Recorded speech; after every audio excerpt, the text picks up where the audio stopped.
The morning sun barely touched the stained glass windows of St. Michael's Cathedral when Maya Johnson arrived with her daughter. She'd debated coming at all. Robert Hastings wasn't family, wasn't even a friend really, just a man who'd given her work when she needed it most. But he'd been kind in a world that often wasn't, and that meant something.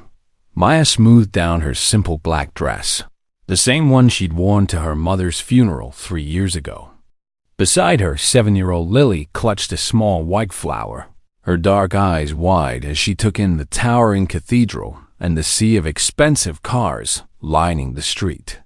"Mama, is this where rich people go to heaven?" Lily whispered. Maya squeezed her daughter's hand gently. "Everyone goes to the same heaven, baby. Rich or poor doesn't matter there." Inside, the cathedral was packed. Maya recognized faces from the society page's business executives, politicians, people who lived in a different world than hers. She guided Lily to a seat near the back, feeling out of place among the designer suits and diamond jewelry. Robert Hastings had been a billionaire, the kind of man whose death made national news. Maya had cleaned his downtown office building for the past 4 years, working the night shift after Lily went to bed with Maya's sister. She'd seen him maybe a dozen times, always arriving early or leaving late. Unlike the others who walked past her as if she were invisible, Robert had always nodded, always said good morning, always remembered her name. Last Christmas, when Lily had been sick and Maya was drowning in medical bills, she'd found an envelope taped to her cleaning cart. Inside was a check for $5,000 and a note in Robert's handwriting. For Lily's health. No need to pay back. "Merry Christmas, Maya." She'd cried in the supply closet for 20 minutes. Now he was gone. Dead at 62 from what the news called sudden illness. Maya watched as his widow, Victoria Hastings, sat in the front pew draped in black Chanel, her face hidden behind a veil.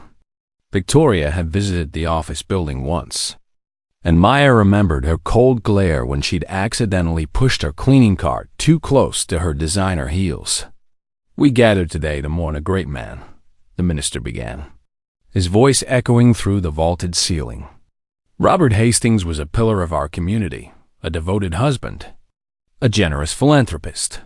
Maya listened as speaker after speaker praised Robert's business acumen, his charitable donations, his legacy. But none of them mentioned the small kindnesses, the way he'd once helped her carry heavy trash bags when he saw her struggling, or how he'd asked about Lily's recovery every time he saw Maya afterward. Lily shifted restlessly beside her, swinging her legs. "Mama, I need to use the bathroom," she whispered. "Can you wait, sweetie? The service will be over soon." Lily nodded, but her small face looked troubled.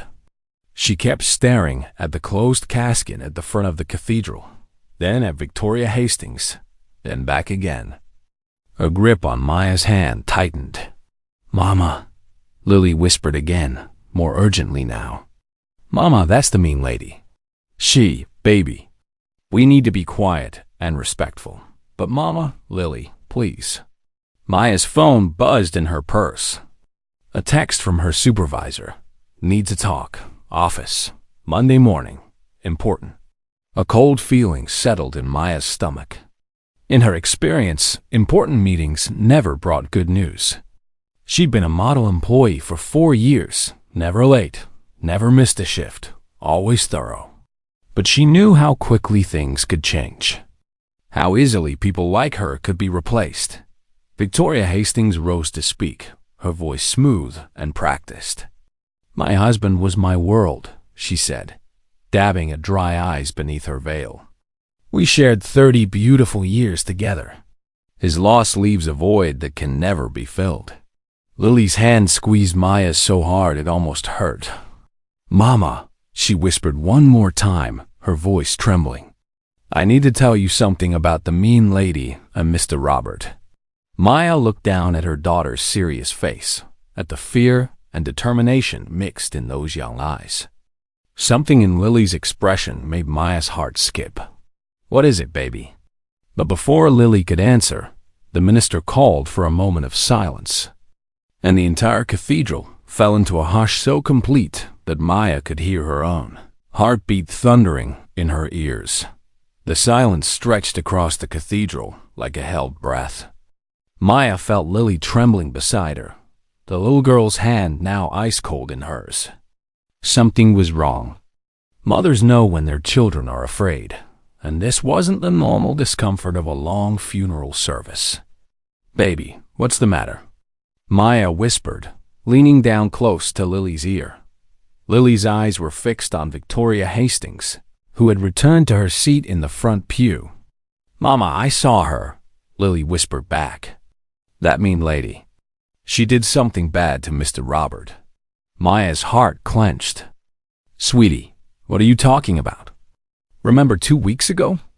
When Auntie Keisha couldn't watch me, and you had to bring me to work?" Maya did remember. Her sister had caught the flu, and Maya couldn't afford to miss a shift. She'd brought Lily along, settling her in the break room with coloring books and strict instructions to stay put. It wasn't ideal, but sometimes single mothers had to make impossible choices work. "I got bored," Lily continued, her words tumbling out faster now.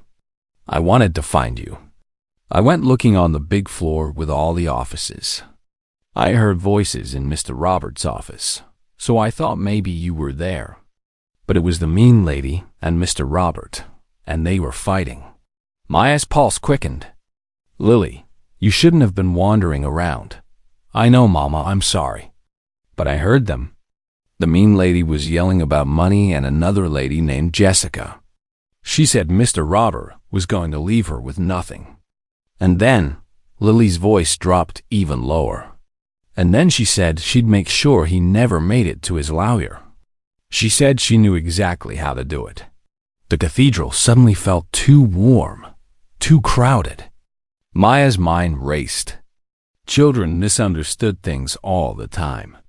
They mixed up TV shows with reality, imagined scenarios, got details wrong.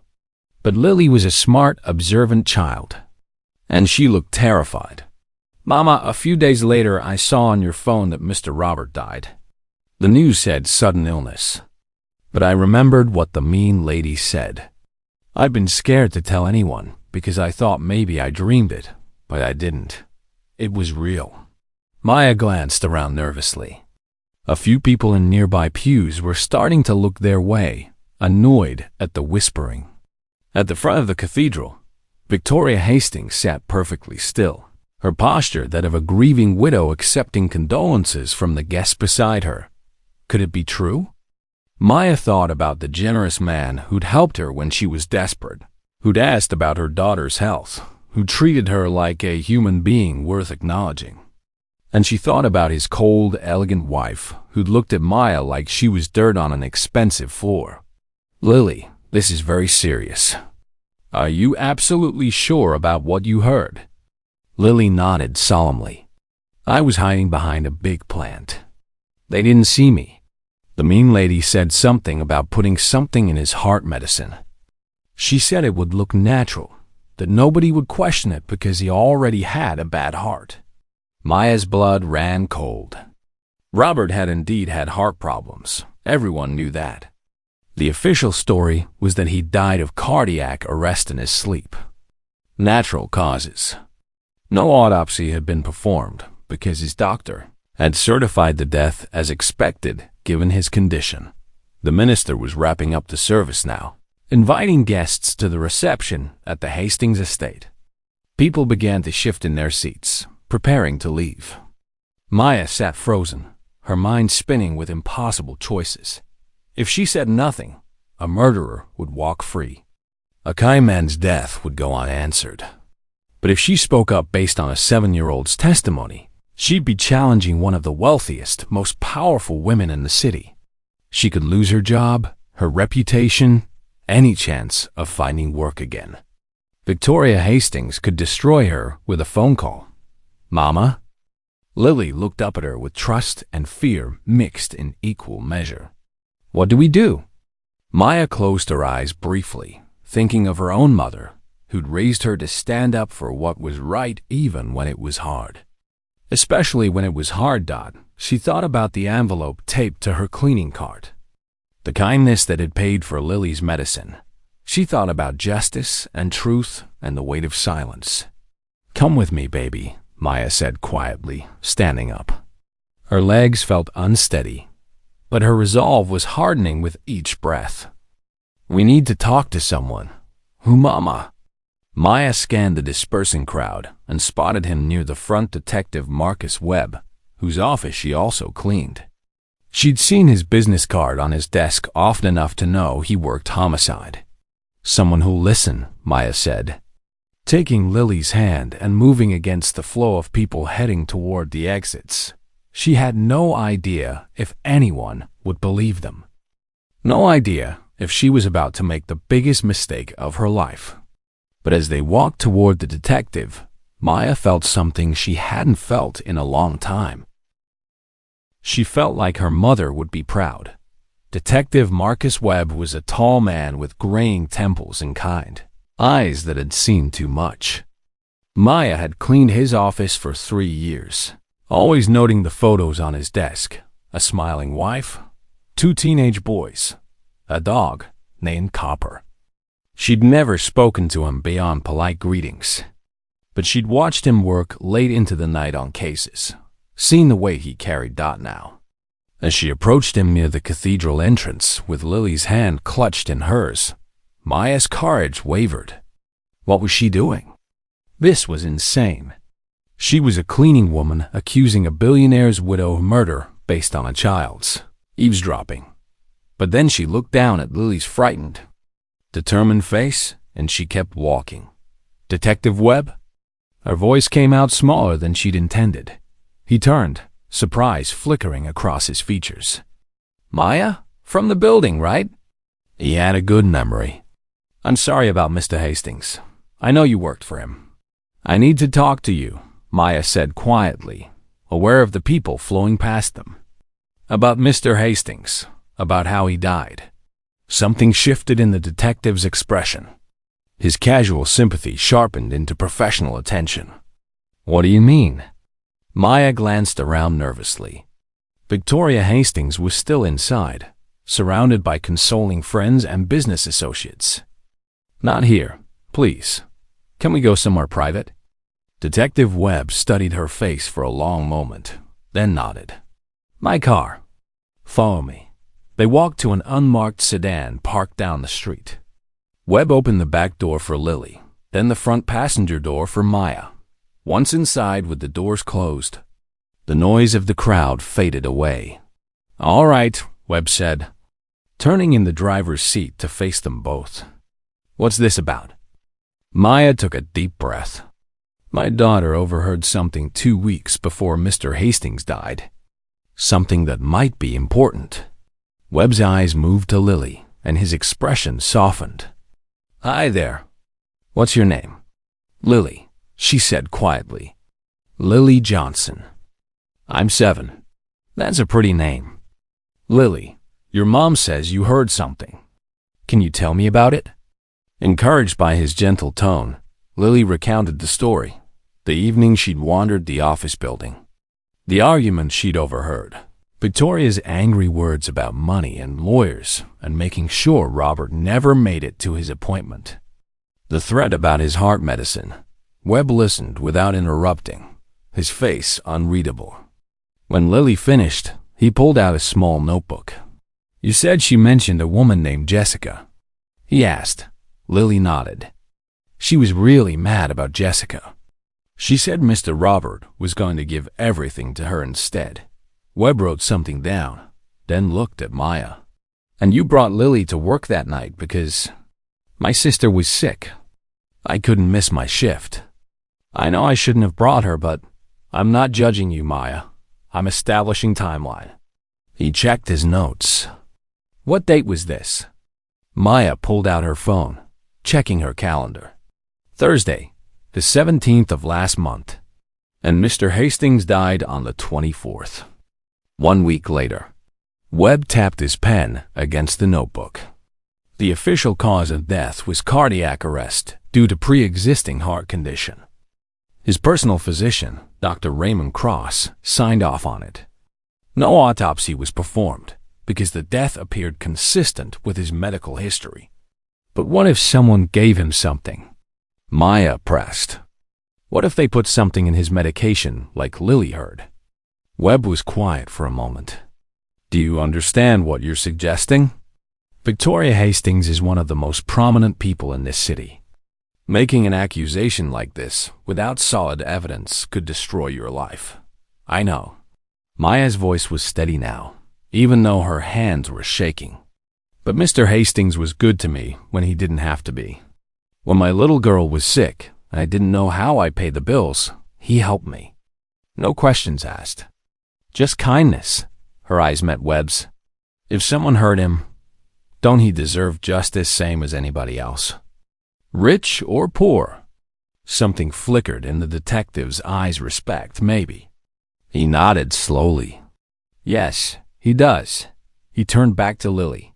Sweetheart, you said you were hiding behind a plant. Did you see Mrs. Hastings' face when she said these things? Are you absolutely certain it was her? Yes, sir. The lights were on. She had on a white suit and her hair was pulled back tight. She was pointing her finger at Mr. Robert, and her face was all red and angry. Did Mr. Hastings say anything back? Lily thought carefully. He said he was tired of her shopping trips and her fake friends. He said someone named Jessica actually cared about people, about making the world better. He said he was going to make things right before it was too late. Webb wrote furiously. Anything else?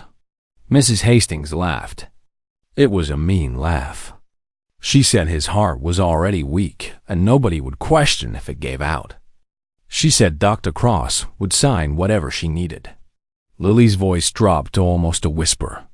Then she said, You won't make it to Friday's appointment, Robert. I'll make sure of that. The detective's pen stopped moving. He looked up sharply. Friday appointment. The lawyer. Maya leaned forward. Can you check? Did Mr. Hastings have an appointment with his lawyer that Friday? Webb pulled out his phone, making a call. Jenkins? Yeah, it's Webb. I need you to pull Robert Hastings' calendar from his office. Check for appointments on the 21st of last month. Yeah, I'll hold. The wait felt eternal. Maya held Lily close, breathing in her daughter's familiar scent of cocoa butter lotion and strawberry shampoo. Outside the car windows, the last of the funeral guests were dispersing, heading to their expensive cars and their comfortable lives. Webb's expression changed as he listened to his colleague. You're sure? And who was the appointment with? I see. Thanks. He hung up and looked at Maya with new intensity. Robert Hastings had an appointment scheduled with his attorney, Gerald Morrison, for Friday the 21st at 2 p.m. The meeting was marked Urgent Will Revision. Will revision? Maya breathed. He was changing his will, and he died 3 days before the appointment. Webb started the car's engine. Ladies, I need you to come to the station and give an official statement. Then I'm going to make some calls. If what Lily heard is true, we might have a very serious problem. As they pulled away from the cathedral, Maya saw Victoria Hastings emerge onto the front steps, surrounded by supporters, playing the grieving widow to perfection.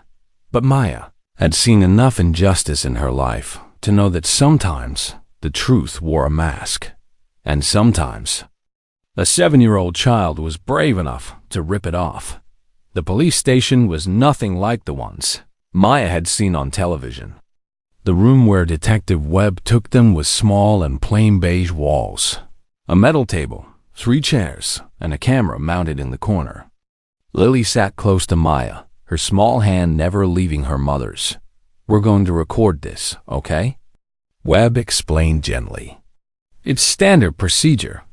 Lily, you just tell the truth exactly like you told me in the car. Maya, you'll provide context about your employment and why Lily was at the building that night. Understand? They both nodded. The recording took nearly an hour. Another detective, A woman named Paula Reeves, with a warm smile, asked Lily gentle questions, making sure every detail was documented.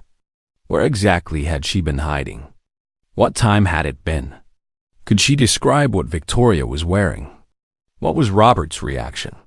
Lily answered each question carefully, her voice growing more confident as Detective Reeves encouraged her. Maya watched her daughter with a mixture of pride and fear. This brave little girl was standing up for what was right, just like Maya had taught her. But what would it cost them? When the recording finished, Webb left them in the room with bottles of water and a promise to return soon. Through the small window in the door, Maya could see him on the phone, pacing, his expression grave. "Mama, did I do good?" Lily asked softly. "You did perfect, baby." Maya pulled her close. "I'm so proud of you. Will we get in trouble?" The question stabbed at Maya's heart. 7 years old and already worried about consequences for telling the truth. "No, sweetie. We're doing the right thing." But even as she said it, Maya wondered if she was lying. 40 minutes later, Webb returned with Detective Reeves. Their faces were serious. "We've made some calls," Webb began, sitting across from them. First to Robert Hastings' attorney, Gerald Morrison. He confirmed that Robert had scheduled an urgent meeting to revise his will. According to Morrison, Robert had called him personally, saying he wanted to make significant changes. Specifically, he wanted to establish a charitable foundation in honor of someone named Jessica Chun and redirect the majority of his estate to fund it. Maya's breath caught. Jessica Chun, that's who Victoria was angry about. "We did some digging," Detective Reeves added. Jessica Chun was a social worker who died in a car accident 5 years ago. She and Robert Hastings had apparently been close friends, some say more than friends, back in college. According to people we spoke with, Robert never forgot her or her commitment to helping underprivileged children. He'd been talking about honoring her memory for months. And his wife didn't like that, Maya said quietly. According to the prenuptial agreement Robert and Victoria signed 30 years ago, if they divorced, she'd receive a modest settlement, about $5 million plus the house. But if he died while they were married, she'd inherit everything as his widow.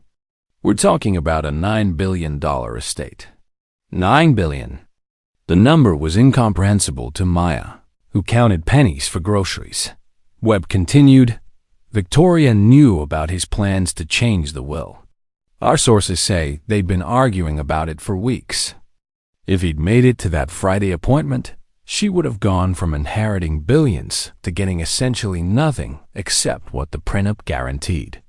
So she killed him, Maya said, the words heavy in her mouth. We believe so. But here's the problem, we need proof. Webb leaned forward. Robert's body was cremated 3 days after his death, per Victoria's instructions. We can't perform an autopsy now. Dr. Raymond Cross, who certified the death, is Victoria's personal physician and close friend. He's unlikely to cooperate. Then what? Maya felt panic rising. She just gets away with it? Not if we can build a case, Detective Reeves said. Lily's testimony is crucial, but it's not enough on its own. We need more. We need to find evidence that Victoria had access to something that could cause cardiac arrest, that she administered it, that she planned this deliberately. Webb's phone buzzed. He glanced at it and his jaw tightened. Maya, I need to be honest with you. Word is getting out. One of the officers who was at the funeral saw you talking to me and mentioned it to someone who mentioned it to someone else. Victoria Hastings' attorney just called the captain, demanding to know if we're investigating her client. Maya's stomach dropped. What does that mean? It means she knows something's happening. And people like Victoria Hastings don't sit back and wait. Webb's eyes were kind but serious. You need to be careful. Very careful. She has resources, connections, power. She could make your life very difficult. She already has all that, Maya said quietly. I'm just a cleaning lady. What more can she take from me? Your job, for starters. Your reputation. She could make it impossible for you to find work in this city. The words hung in the air like a threat. Maya thought about her small apartment, her carefully budgeted life, the fragile stability she'd built for Lily. All of it could disappear with one phone call from Victoria Hastings. But then she thought about Robert's kind eyes, his gentle question about Lily's health, the envelope that had saved them. I don't care, Maya heard herself say. Let her try. Some things matter more than comfort. Webb and Reeves exchanged a look. All right, Webb said finally. Then we move forward. But we're going to need your help. We need access to that office building, to Robert's personal space. We need to find evidence, emails, phone records, anything that connects Victoria to this crime. I can do that, Maya said. I clean there 4 nights a week. I have access to everything except the executive safe. Good, but you need to be smart about it. No unnecessary risks. If you find anything, you photograph it and get out. You don't confront anyone. You don't tell anyone what you're doing. Understand? Maya nodded, even as her heart pounded with fear and determination. Mama? Lily's small voice broke through. Are you going to be like a spy? Despite everything, Maya smiled. Something like that, baby. But as they left the police station an hour later, Maya's phone buzzed with a text from an unknown number. You made a mistake today. Drop this now, or you'll regret it. Her hands trembled as she deleted the message. The fight had begun. Maya's alarm went off at 9 p.m., just like it had every work night for 4 years. But tonight, as she silenced it and climbed out of bed, everything felt different. She wasn't just going to clean offices. She was going to search for evidence of murder. Her sister Kaisha sat on the couch with Lily, both of them watching Maya with worried eyes. You don't have to do this, Kaisha said for the 3rd time that evening. Let the police handle it. They need proof, Maya reminded her, pulling on her work uniform simple navy blue scrubs with the cleaning company's logo. I'm the only one who can get into those offices without raising suspicion. And if you get caught, I won't. Maya tried to sound confident. She kissed Lily's forehead. Be good for Auntie, okay? Be careful, Mama, Lily whispered. Hugging her tight. The downtown high-rise gleamed against the night sky. 70 stories of steel and glass. Maya badged in through the service entrance like always, nodding to the security guard Raymond, who'd worked there longer than she had. Evening. Maya, he said, barely looking up from his phone. Evening. Raymond. Her cleaning cart was right where she'd left it Friday night. Maya loaded it with supplies, her hands moving through the familiar routine while her mind raced with Detective Webb's instructions. Start with Robert's office. Look for anything unusual: medications, bottles, syringes. Check his computer if you can access it. Photograph everything with your phone. The executive floor was silent at this hour, lit only by emergency lights and the city glow through floor-to-ceiling windows. Maya had cleaned this floor 1,000 times, but tonight the shadow seemed deeper, the silence more oppressive. Robert Hastings' corner office door was unlocked. It always was. Because who would dare steal from a billionaire in his own building? Maya slipped inside and closed the door behind her, her heart hammering. The office looked the same as always. Massive mahogany desk, leather chairs, awards and photos on the walls.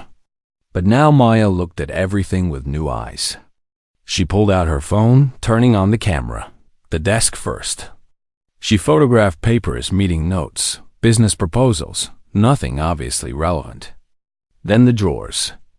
File folders, office supplies, a framed photo of Victoria from their wedding day, looking beautiful and happy. Had she ever loved him? Or had it always been about money? In the bottom drawer, Maya found what she was looking for, a prescription bottle. She photographed the label. Digoxin, prescribed by Dr. Raymond Cross for Robert's heart condition. Take 1 tablet daily. The bottle was nearly full, which seemed wrong. If Robert had been taking this daily, shouldn't more pills be gone?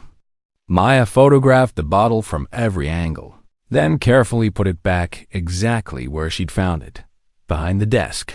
There was a small refrigerator. Robert had kept bottled water there. Maya opened it. Water bottles, an old sandwich, and another pill bottle, this one different. She picked it up carefully. Potassium supplements, also prescribed by Dr. Cross. Maya's hand shook as she photographed it. She didn't know much about medications, but she knew Detective Webb would want to see everything. A sound in the hallway made her freeze. Footsteps. Someone was coming. Maya quickly shut the refrigerator and moved to the window, grabbing her spray bottle and cloth. When the door opened, she was wiping down the glass, looking like she was supposed to be there. Double quotes. Oh, Maya, you startled me. It was Gerald Morrison, Robert's attorney. Maya recognized him from the funeral, a distinguished man in his 60s with silver hair and expensive suits. Sorry, Mr. Morrison, Maya said, keeping her voice steady. Just doing my regular cleaning. He stepped into the office, looking around with sad eyes. I still can't believe he's gone. Just can't believe it. Maya hesitated, then said quietly, he was a good man. The best. Morrison moved to the desk, running his hand over its surface. I was supposed to meet with him the Friday before he died. Important business. And then he shook his head. Life is so fragile. What was the meeting about? Maya asked, even though she already knew. If you don't mind me asking. Morrison looked at her, seeming to debate something internally. Then he said he wanted to change his will.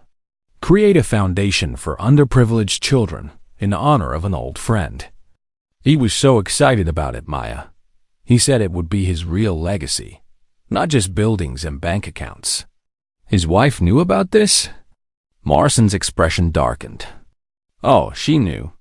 She called me the day after Robert died, asking if he'd signed anything. When I told her he hadn't made it to our appointment, she sounded... He paused.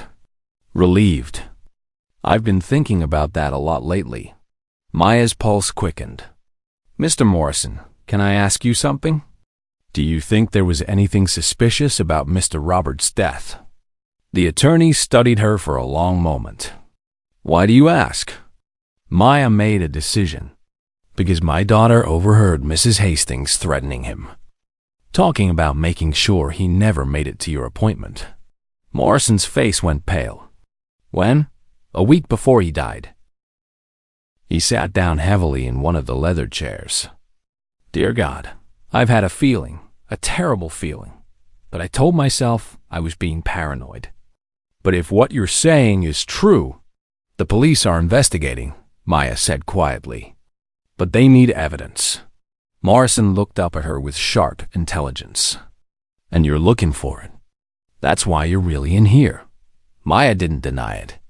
Robert told me about you, Morrison said suddenly. About your daughter being sick, about helping you with the bills. He said you were the only person in this building who smiled at him like he was human, not an ATM machine. He trusted you. Tears pricked Maya's eyes. Morrison stood up, moving to a painting on the wall, a landscape of mountains and sky. He lifted it down, revealing a small wall safe. I'm Robert's executor. I have the combination to his personal safe. The police would need a warrant to open it, which Victoria's lawyers would fight. But you and I were just two people who cared about a good man. He turned the dial right, left, right. The safe clicked open. Inside were file folders, a jewelry box, and something else. A small digital recorder. Morrison pulled it out, his hands shaking. Robert told me he was documenting everything. He said if anything happened to him, I'd find proof here. He pressed play. Robert Hastings' voice filled the office, strong and clear and alive. This is my insurance policy. If you're listening to this, Gerald, it means I didn't make it to our meeting. It means Victoria did exactly what she's been threatening to do. Maya listened, her phone recording every word. As a dead man told the truth about his murder, Robert Hastings' voice continued from beyond the grave. Steady and deliberate. I'm making this recording on October 19th. 2 days after my wife explicitly threatened my life. I know how this sounds paranoid, dramatic, but I need someone to know the truth in case Victoria follows through with her threats. My marriage ended years ago, in everything but name. Victoria and I have lived separate lives under the same roof, keeping up appearances for business and society. I accepted it. But when I told her about my plans to honor Jessica's memory, to use my wealth to actually help children instead of funding Victoria's shopping addiction and social climbing, she revealed who she really is. 3 nights ago, she came to my study. She'd been drinking. She always drinks when she's angry. She told me if I changed my will, if I gave her money to dead Jessica's charity case brats, she would make sure I regretted it. I laughed it off at first. Then she said something that chilled me to my core. There was a pause. Maya could hear Robert take a shaky breath on the recording. She said, "Your heart is already weak, Robert. Dr. Cross tells me everything. One little adjustment to your medication, and you'll die in your sleep. Natural causes. No one would question it. I've already researched exactly how to do it." I asked her if she was threatening to kill me. She smiled that cold smile, and said, "I'm telling you what will happen if you betray me. You won't make it to Friday's appointment with Gerald. I'll make absolutely certain of that." I wanted to go to the police right then. But what proof did I have? The word of a dying man against his elegant, charitable widow? Victoria is brilliant at playing her role. The whole city thinks she's a saint. So I'm creating this record. If something happens to me before I can change my will, please investigate. Check my medication. Victoria has access to everything through Dr. Cross. Check for potassium chloride. She mentioned it specifically when she thought I couldn't hear her on the phone with someone. She said it would cause my heart to stop and wouldn't show up in a basic medical examination, unless someone was specifically looking for it. Gerald, if you're hearing this, please don't let her get away with it. And please make sure the foundation for Jessica gets established anyway. Use whatever legal means you can. Jessica devoted her life to helping children who had nothing. She deserves to be remembered.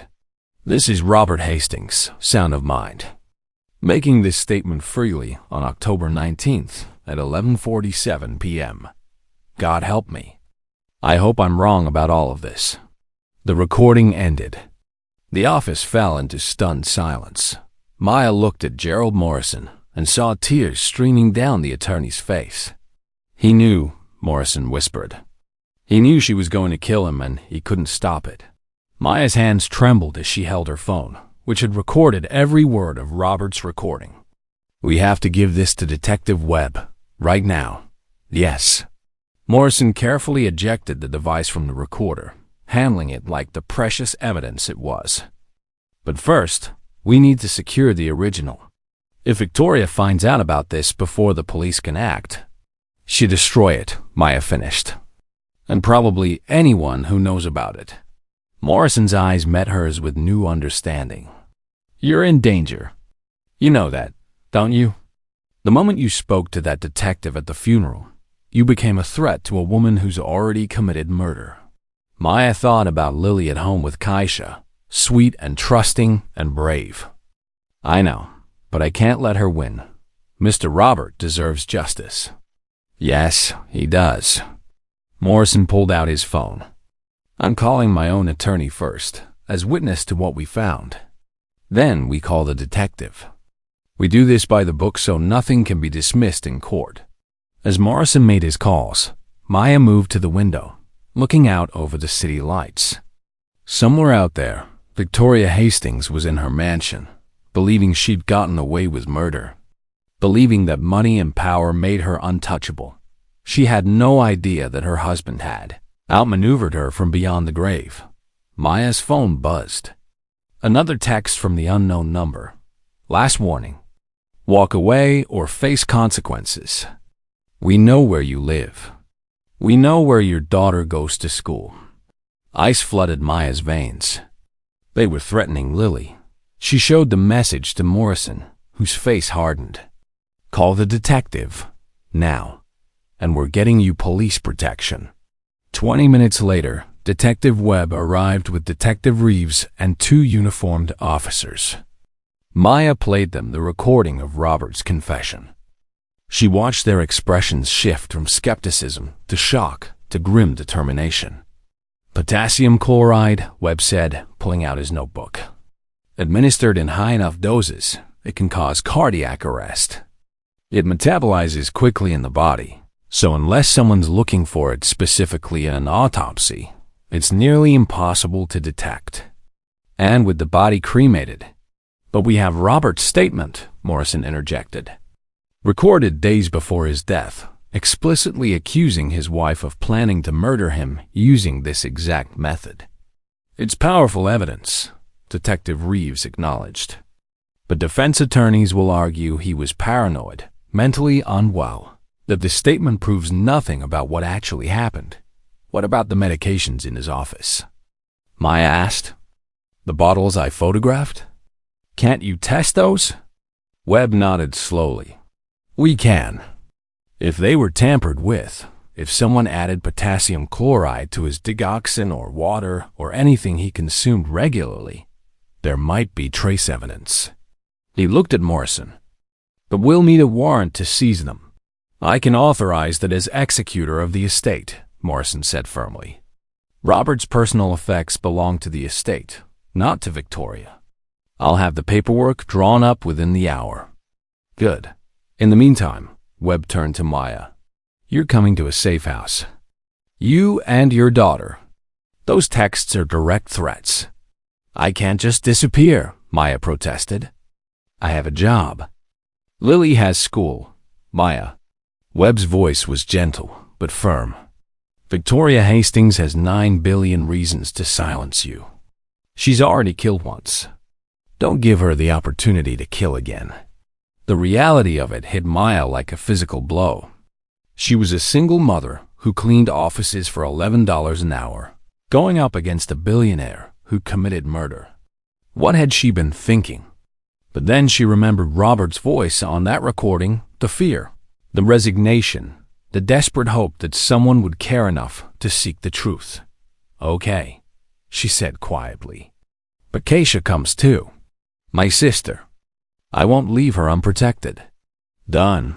Webb agreed as the detectives began securing the office and collecting evidence. Maya stepped into the hallway and called her sister.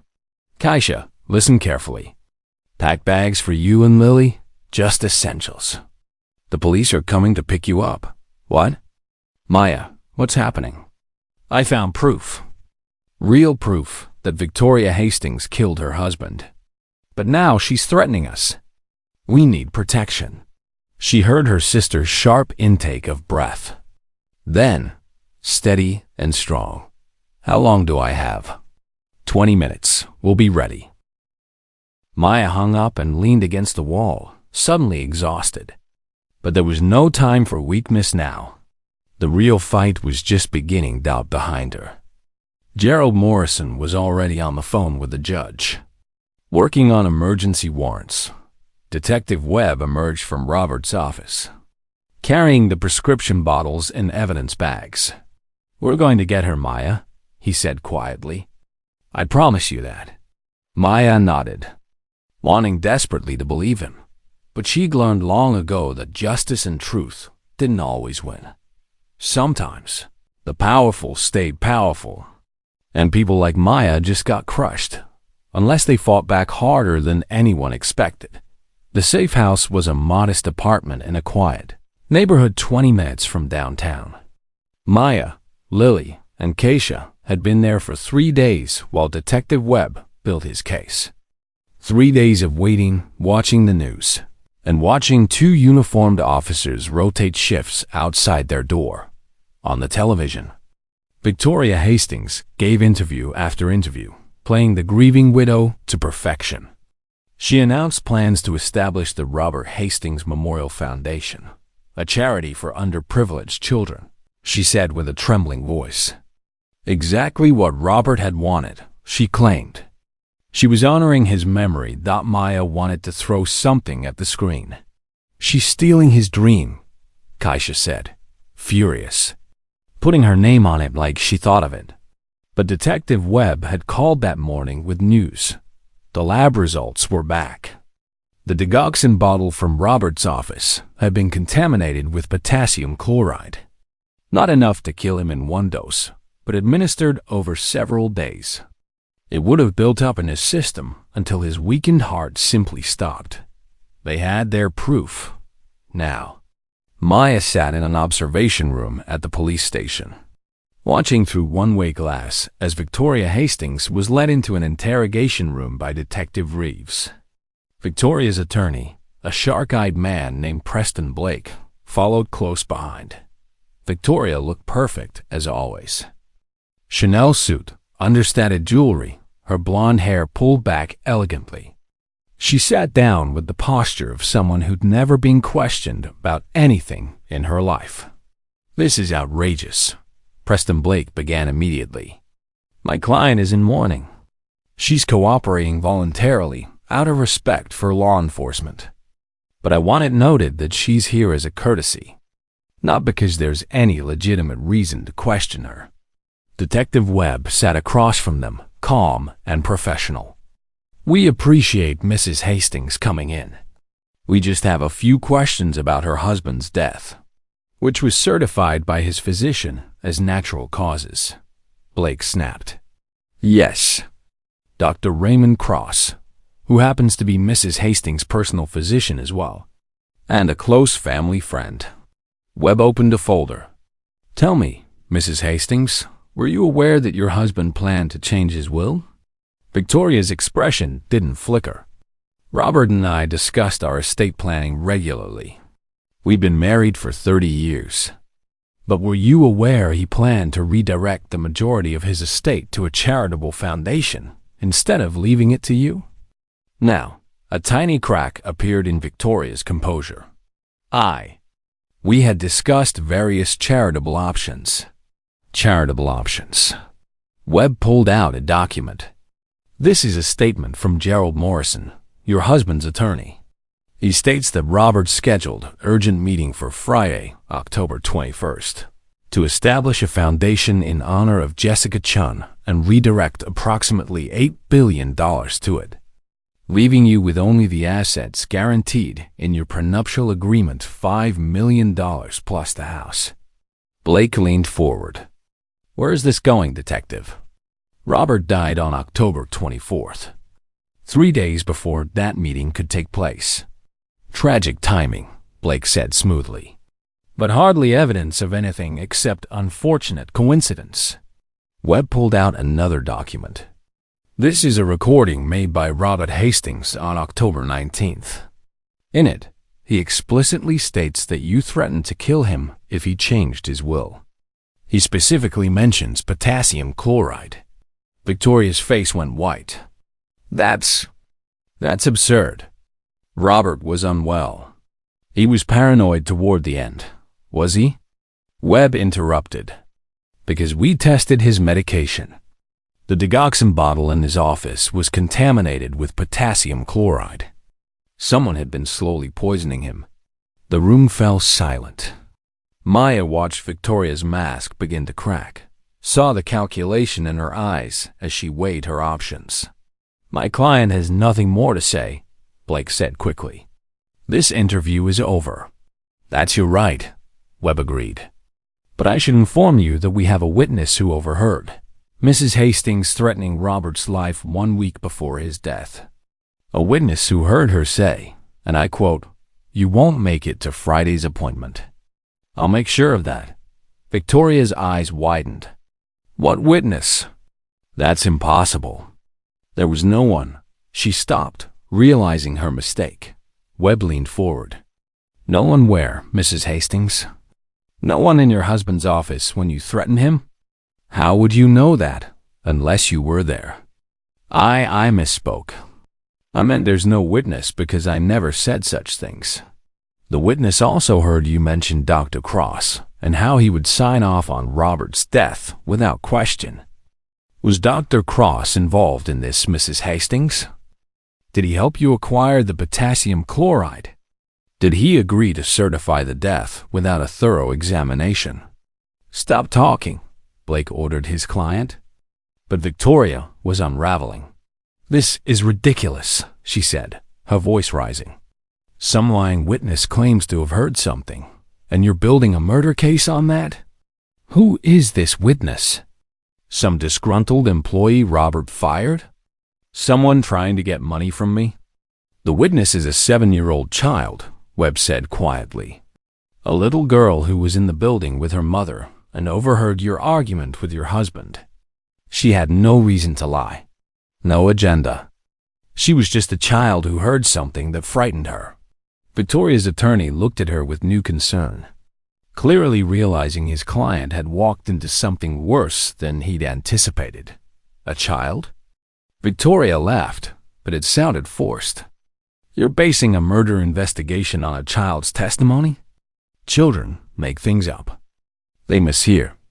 They tell the truth, Maya said. Everyone turned. Maya stood in the doorway of the interrogation room, Detective Reeves behind her. She'd asked to be here, needed to look Victoria Hastings in the eye. You, Victoria breathed, recognition dawning. The cleaning woman. Your daughter was the one snooping around my husband's office. My daughter was in the building because I had to work and had nowhere else for her to go, Maya said. Her voice steady despite her pounding heart. She wasn't snooping. She got lost looking for me and overheard you planning to murder your husband. You're putting words in a child's mouth to get attention, Victoria spat. To get money from me. How much do you want? Is that what this is about? This is about justice, Maya said quietly. Your husband was a good man. He helped me when I was desperate. He treated me like a human being when people like you looked right through me. And you killed him because he wanted to help children instead of funding your designer wardrobe. Victoria stood up abruptly, her facade crumbling. You have no idea what it's like. 30 years I stood by that man. 30 years of charity dinners and business functions and smiling for cameras. I earned that money. Every penny of it. And he was going to throw it away on some dead woman's memory?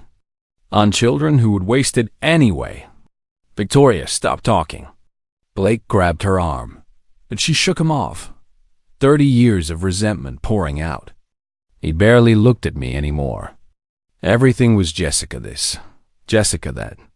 Jessica was so noble, so pure. Well, Jessica was dead, and I was alive, and I deserved what was mine. So you killed him, Webb said. Victoria seemed to realize what she'd done. She sat down slowly, her hands shaking. I want immunity, she whispered. I'll tell you everything, but I want immunity. No immunity for murder, Webb said flatly. But cooperation might help with sentencing.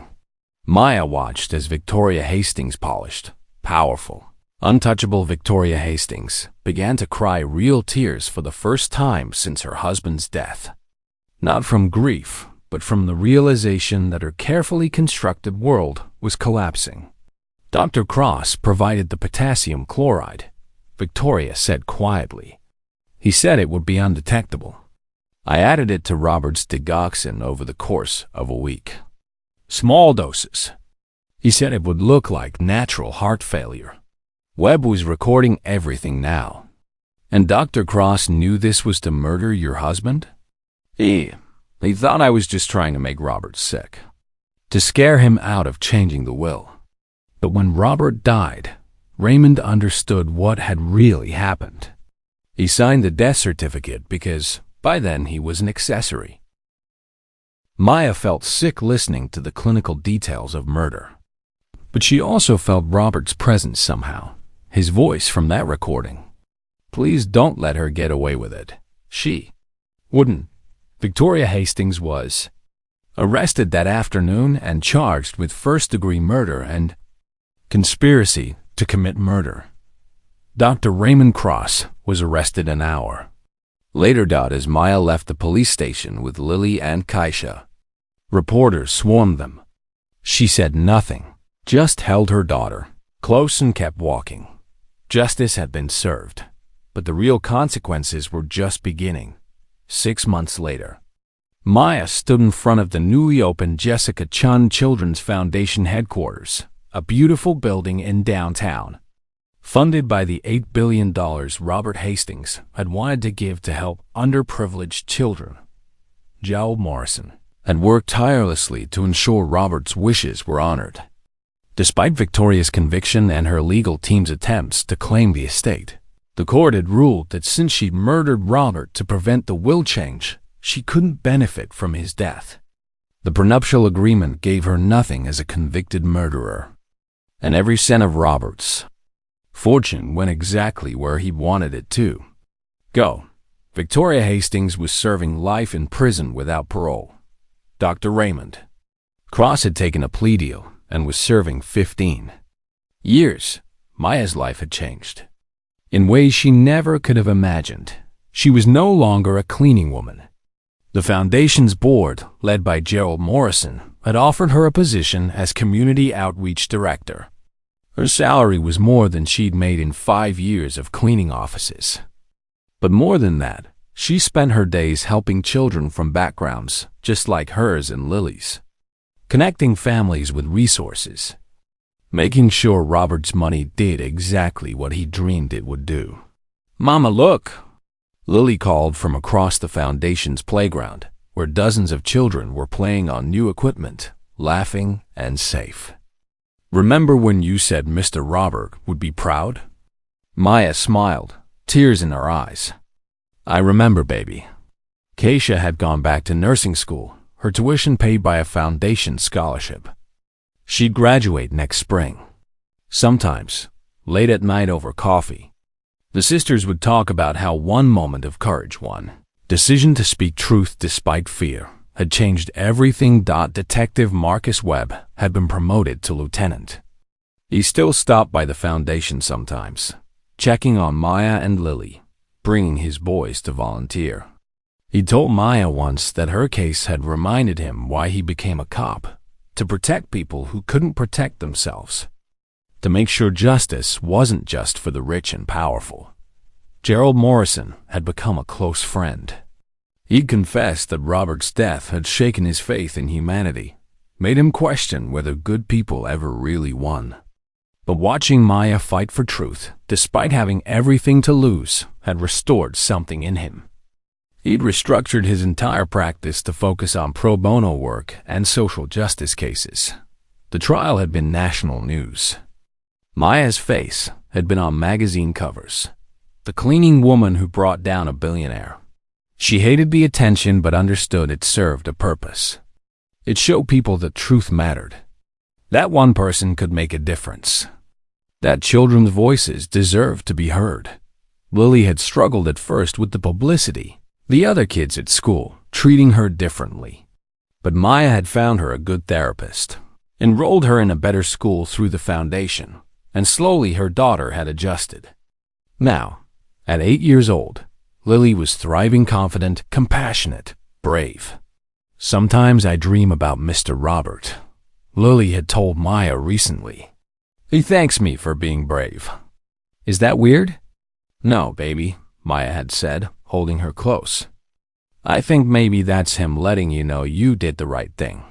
Now, as Maya stood watching children play in a space created by Robert's generosity and protected by his memory, she thought about how different her life could have been if she'd stayed silent that day at the funeral, if she'd listened to fear instead of conscience.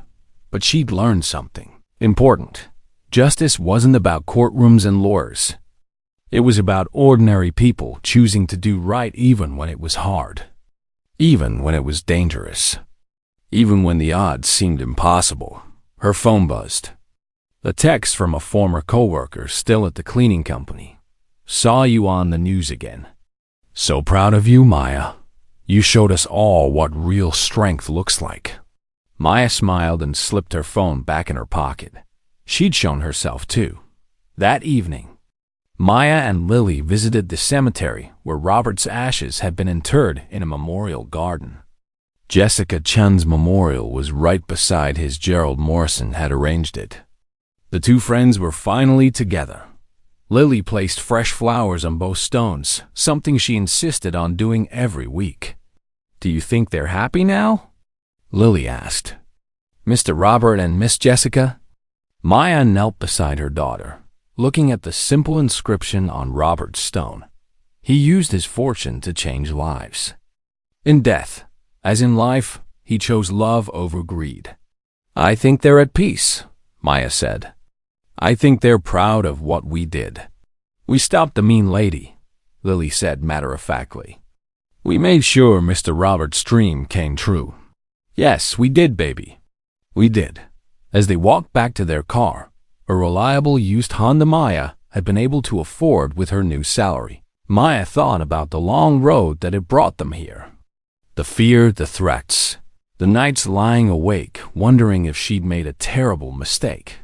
But she'd also thought about all the children who would benefit from the foundation. The families who'd receive help when they were desperate, just like she had been. The legacy of kindness that Robert Hastings had wanted to leave behind. One person's courage had protected that legacy. One child's honesty had exposed a murderer. One cleaning woman's refusal to be silenced had changed hundreds of lives. As Maya drove home through the city lights, Lily chattering happily about her day, she realized something profound. She'd never felt rich when Robert gave her that check for Lily's medical bills. The money had helped, had been a lifeline, but it wasn't what had changed her life. What had changed her life was being seen, being valued, being treated with dignity and kindness by someone who didn't have to care. And now she spent every day making sure other people society often overlooked. People struggling and scared and trying their best felt seen and valued too. That was Robert's real gift. Not the money.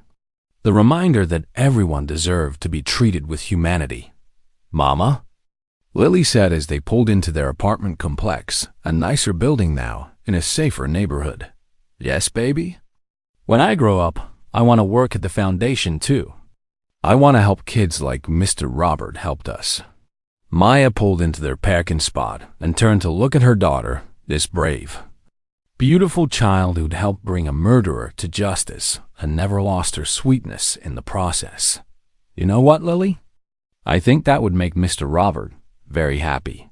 That night, after Lily was asleep, Maya sat on her small balcony with a cup of tea, looking out at the city. She thought about how far she'd come from that scared woman cleaning offices at night, wondering how she'd pay her bills and keep her daughter safe. She thought about Victoria Hastings in her prison cell, all her money and power stripped away, facing the consequences of choosing greed over humanity. She thought about justice and truth, and the quiet strength of ordinary people who refused to let evil win.